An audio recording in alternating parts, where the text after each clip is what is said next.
Hi, I'm Abe Sugarman. I'm an artist. I'm based in Mytholmroyd, which is in West Yorkshire. I work primarily making games at the moment. That seems to be what I do, like focusing a lot on like character and world building. A lot of my practice is like situated in either where I live, or so Mytholmroyd, and like looking specifically at the river, or using places in SpongeBob world, or greenhouses and garden centres. I think a lot of times my practice doesn't begin digitally. When I say think about a process or start a process, it'll be very much either drawings or paintings or creating like maps and kind of like structures, and these kind of like evolve into these stories that like incorporate loads of different elements and aspects. And I think through like creating these like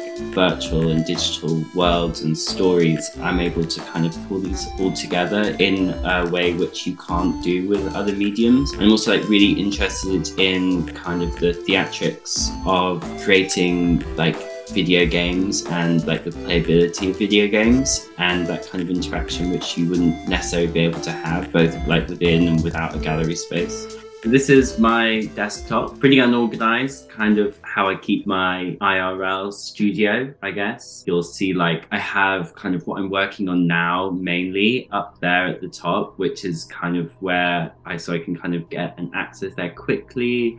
And then I like to kind of chuck in kind of things that are kind of like important to me, such as like current drawings. So like this guy, for instance, kind of a recent addition to my desktop. He's this mounted worm monster that's from SpongeBob that is kept this kind of like ultimate monster guy. So I'm thinking a lot about SpongeBob monsters and kind of the role they play within my practice. So that's why he's kind of there at the front. He's kind of a cool like 3D model as well. And then just kind of like these are like how I think, like doing lots of like digital and like physical drawings, kind of like pulling together a lot of like some of my mind maps and text and stuff that kind of like start and begin to show a kind of work through of how I'm thinking. You'll kind of see these characters like appear quite a lot. They kind of like go from being these like super personal, really deep, like localized stories to these like crazy monsters, and that's kind of how I like begin to pull these all together. I have this like as like a I'm Ready depression author, which has all of these kind of, again, which are like really like just great reference images and stuff which I pull into my work. These are kind of really important, so I keep them kind of close. Roblox is kind of big for me at the moment, so I'm making this Roblox game at the moment which is kind of set where I live, which is the River Calder. It's going to be like this like multiplayer game that's going to be like within the gallery, and I'm just going to like walk you through it and talk about it like a little bit about like why Roblox is kind of important at the moment to what I'm doing. So like for me, like Roblox has become quite like a central part of how I'm thinking about making work at the moment. Yeah, so thinking about Roblox as this kind of like strange like cultural idea of what we're doing with like the metaverse and stuff. Yep, so it's set in the River Calder, which is the river that kind of like flows at the bottom of my garden, right? And there's this Squidman monster, which is this guy here, who kind of throughout the game you have to kind of like escape and attack and talk to and stuff. It's like going to be this like server-based game which not only people like within the gallery can play, but also anyone can play, and it can exist as this kind of art object depending where you're viewing it. The game is called River Calder because this is kind of this like strange like subterranean world. So it's kind of like making this kind of like post-industrial landscape of like this like West Yorkshire, this like heavily like overly developed industrialized like river and this valley, into this kind of like hyper world that kind of can exist in like a new space, if that makes sense. Well, I think the interesting thing is that generationally I don't play that much Roblox. It's something that my younger brother plays, but I think every generation has this kind of thing. So I guess it could be a RuneScape. They have like quite like a cultural significance, I think, on top of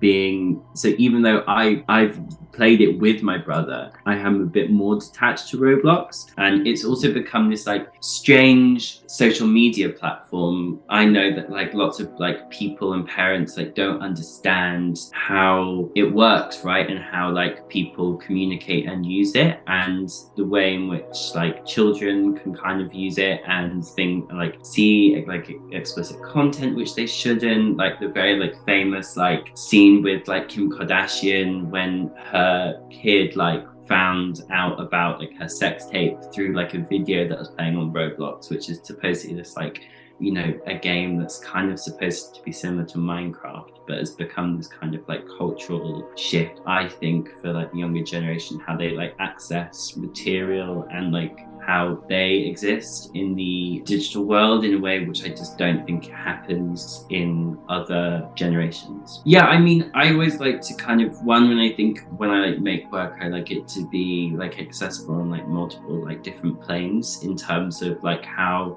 someone can come across it and someone can interact with it.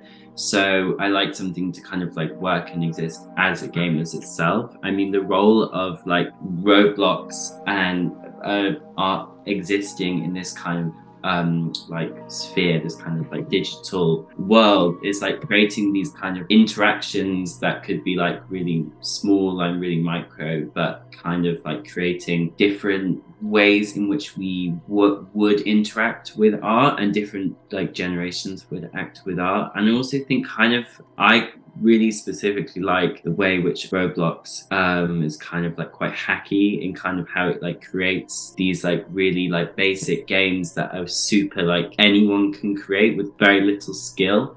And it kind of like makes, in my eyes, can like create like a more like generative, more accessible way of like producing and making artwork that is not only accessible but playable, and that everyone can interact with on multiple different planes, and not just at the, say, within a gallery space or 13-year-olds on a computer at home. So kind of like how I like bring stuff into, in terms of, say, like the River Calder, I kind of start off with these like environments. A lot of times I could build them myself, but in this case this is like a GIS like maps of Woolsden, which is where one of the other games is set, which is set in the garden centre Gordon Briggs, which has become like a really important part of my practice. So I like pull these characters and all these different ideas together into these like 3D worlds where I start to like animate or turn them into games themselves. But I guess that's kind of the beauty of kind of like this digital art practice that I'm doing. So what I do is a lot of times I kind of like start off like as a painter. So like these like models I sort of like really meticulously like digitally paint, right? So they become like really important like time processed like characters. And then this one in particular is your ex's house. So this is like a really scary zone, right? And it's kind of your ex's house and it's set. And this is the hagfish, which I guess you can decide if that's your ex or not. I don't know how much it depends if you likes their ex. So it's about bringing these, similar to the Roblox, it's about bringing these like really like familiar, really domestic, really like personal kind of like issues around, in my case with the show, like upcoming and stuff, looking at like different of like queer time and queer survival, chucking together these like familiar references of SpongeBob, which for me was like a huge part of like growing up and these kind of things, and like childhood, playing with what can be like funny with what can be also like really difficult, and putting these things in like a like relatable context. So like, for instance, like the background here is a combination of SpongeBob, but then bringing together this environment, which is like the Moors fire in the background. The show that's coming up at Arbite is actually like a prequel to a previous like game that I made called Rock Bottom, The Second Flood, which is about where the River Calder floods and turns the Cold Valley, into this kind of like strange hyper world where things and monsters and time can exist like in a separate way, looking like against the idea of like the Anthropocene and its stratification of kind of only reading death and kind of like rethinking like geological time. So the show Rock Bottom itself is kind of the prequel to that, kind of like pre the flood almost, but like a better world, but just like kind of like rethinking the like linearized idea of like survival and the Anthropocene and like geological futures and that kind of thing.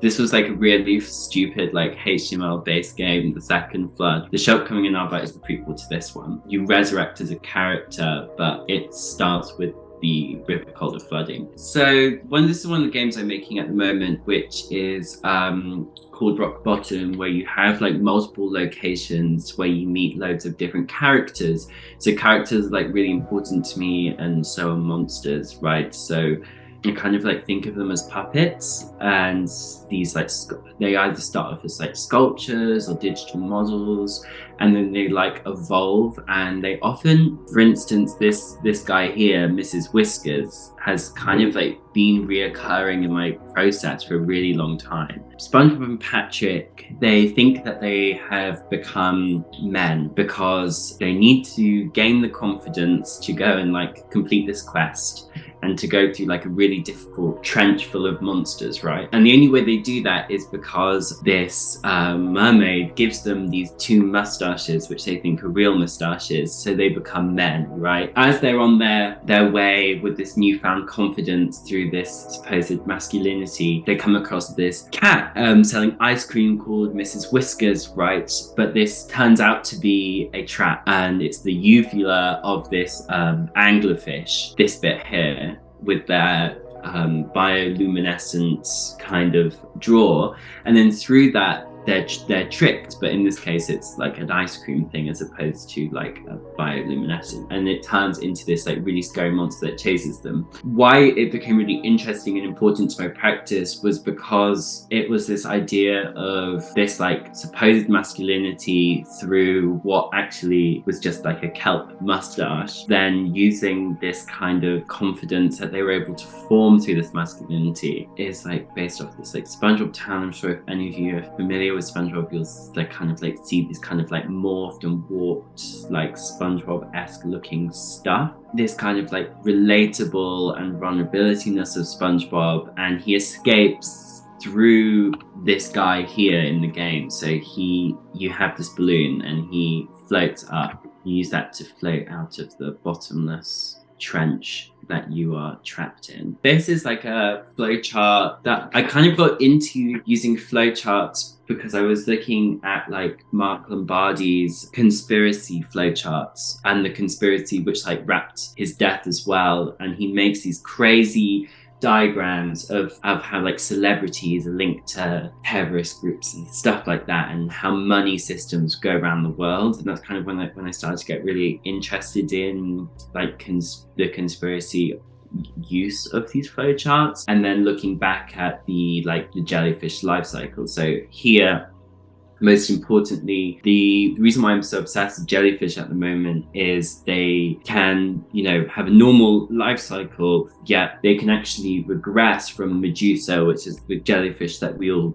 like recognize and see, into reduced back and go through like a reverse metamorphosis back into like a polyp, which is kind of their like almost like their coral stage when they're like attached to the floor. I think in my way of like looking at how to exist in the world and how to like look at death and the idea of like a pre and a post survivor relates quite heavily to like the idea of like queer time and then queer survival. This diagram kind of like begins to show how these kind of all like attach together. Yeah, so I kind of just use the space to like collect images and collect like ways of thinking, and all of my drawings and stuff. Like a lot of my games and my game ideas like start off like looking kind of like as basic as these kind of like quick digital drawings and paintings and stuff, or like mock-up sculptures. For instance, I'm making like specific controllers for each game, and they kind of like start off as clay or start off like very much in the physical, and I kind of bring them in. Or in this case, I was just making like quick like character cards which you could play as. So kind of these like monsters that I create kind of like evolve and de-evolve into all these different things.